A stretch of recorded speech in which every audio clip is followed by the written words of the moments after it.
Hello friends, പുതിയൊരു വീഡിയോയിലേക്ക് എല്ലാവർക്കും സ്വാഗതം.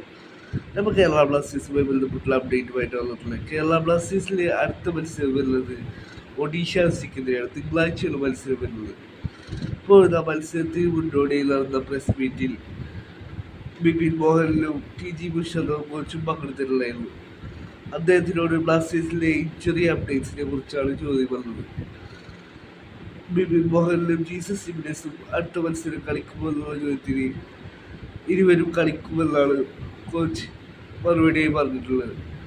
ഫൈനൽ തീരുമാനമെടുക്കുക, ഇന്നത്തെ ഫൈനൽ ട്രെയിനിങ് കഴിഞ്ഞുകൊണ്ടായിരിക്കുമെന്നാണ് കോച്ച് മറുപടി പറഞ്ഞിട്ടുള്ളത്.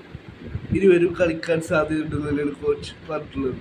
പിന്നീട് ഇഷാൻ പണ്ഡിത കളിക്കുമോ എന്നുള്ള ചോദ്യത്തിന് ഇഷാൻ പണ്ഡിത കളിക്കാൻ സാധ്യതയില്ല എന്നാണ് കോച്ച് മറുപടിയായി പറഞ്ഞിട്ടുള്ളത്. ഏതായാലും ബിപിൻ മോഹനും ജീസസ് സിമിനസും അടുത്ത കളി ഉണ്ടാവുന്നതാണ് കോച്ച് പ്രതീക്ഷ പ്രകടിപ്പിച്ചത്. എന്നാൽ ഫൈനൽ ട്രെയിനിങ് സെഷൻ കഴിഞ്ഞിട്ടായിരിക്കും ഇരുവരും ഉണ്ടാവും എന്നുള്ള കാര്യത്തിൽ ഉറപ്പാവുക.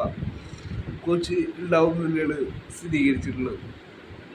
ഇഷാൻ പണ്ഡിത ഉണ്ടാകില്ല എന്നാണ് കോച്ചിൻ്റെ ഭാഗത്ത് വന്നിട്ടുള്ള അപ്ഡേറ്റിൽ പറയുന്നത്.